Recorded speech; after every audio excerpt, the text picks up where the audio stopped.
Well, analysts say it could radically overhaul the existing global financial order.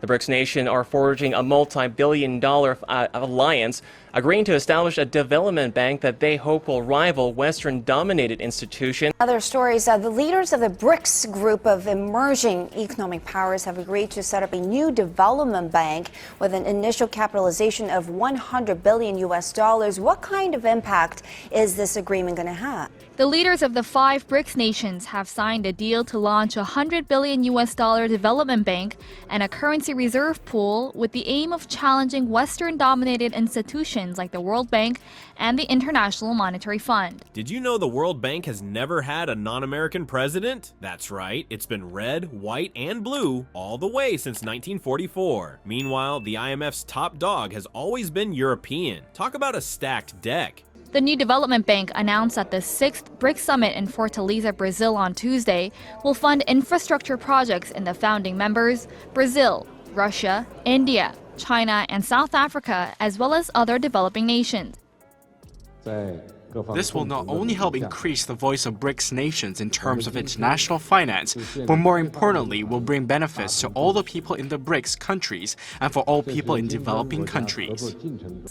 With its headquarters in Shanghai and India as president the first year, the bank will start out with $50 billion in capital, with each BRICS country paying in an equal amount. But here's the kicker. The BRICS nations are calling BS on this whole setup. They're tired of these Western institutions acting like they know what's best for everyone. Will the IMF and World Bank finally get with the times, or will they go the way of the dinosaurs? Before we move on, I'd like to ask you a small favor. If you appreciate this content, please take a second to like this video and subscribe to the channel. Over 98% of you watch the videos without subscribing. It costs you nothing, but it makes a huge difference to us. So, did you click the subscribe button? Great! Thank you so much. Now, back to the video. Ever wonder why some countries seem to be stuck in a never-ending game of financial twister? Well, folks, it's time to meet the real mastermind behind this economic circus. The contingency fund will amount to $100 billion, with China contributing $41 billion, followed by Brazil, Russia, and India putting in $18 billion each, and South Africa chipping in $5 billion. Total capital is expected to eventually double to $100 billion. A so-called contingent reserve arrangement will also be created, where each country will put in a designated amount in case of a currency crisis.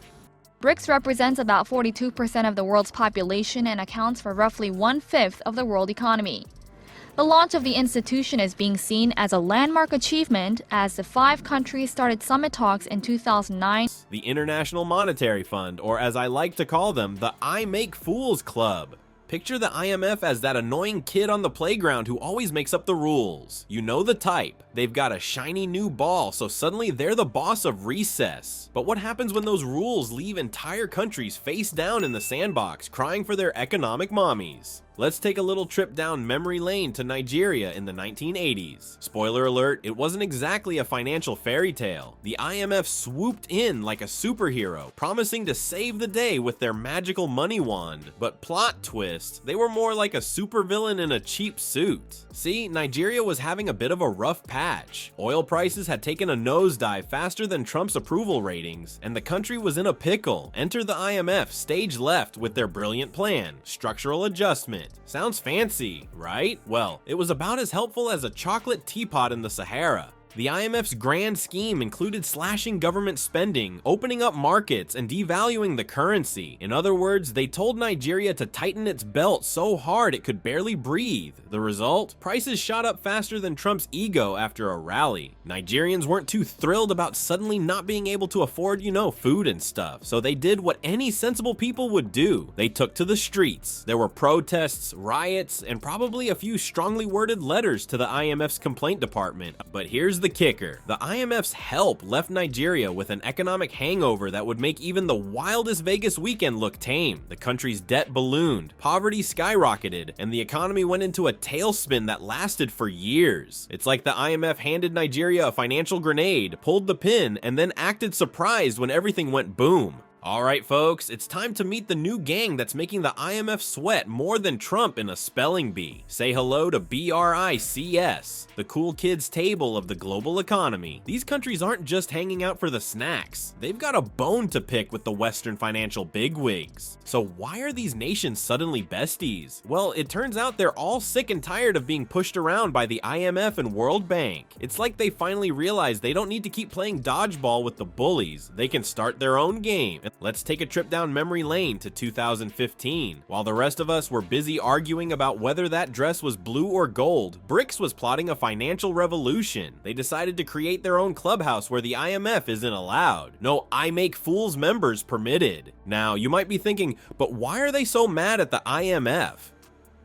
Well, let's just say the IMF's idea of help is about as useful as a chocolate teapot. Take Brazil, for example. Back in the late 90s, the IMF swooped in with a $41.5 billion aid package. Sounds great, right? Wrong. It came with more strings attached than a marionette convention. The IMF demanded Brazil make cuts deeper than Trump's tax breaks for his billionaire buddies. The result? Brazilians were about as happy as a vegan at a barbecue. They hit the streets faster than you can say economic injustice, with protests and strikes popping up like whack-a-mole. Turns out people don't like it when you make them poorer in the name of help. Who knew? But Brazil isn't the only one with IMF horror stories. India's been dealing with the IMF's one-size-fits-all approach to economics, which works about as well as trying to fit an elephant into skinny jeans. The IMF's obsession with austerity and macroeconomic stabilization, fancy words for tighten your belts until you can't breathe, has left many Indians feeling like they're getting the short end of the economic stick. So, what's BRICS doing about it? Well, they're not just sitting around complaining like Trump on Twitter. They've actually built their own financial fortress called the New Development Bank, NDB. It's like the World Bank's cooler, more understanding cousin. The NDB is all about helping BRICS countries and other emerging economies without making them jump through flaming hoops. But wait, there's more. BRICS also cooked up something called the Contingent Reserve Arrangement, CRA. It's basically a financial safety net for when things go south. Think of it as a break glass in case of economic emergency kind of deal. It's their way of saying, hey IMF, we don't need your stinking loans. Well folks, it looks like the IMF is in a bit of a pickle. They're facing a choice tougher than deciding between two equally terrible Trump wigs.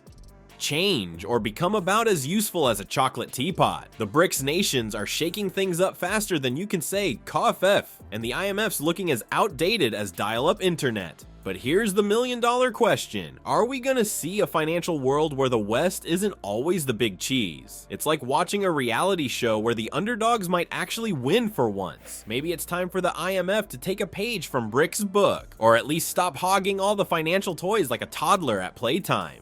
In the meantime, we'll be here, munching on popcorn, waiting to see if the IMF can pull off a makeover more impressive than Trump's spray tan. Stay tuned, folks.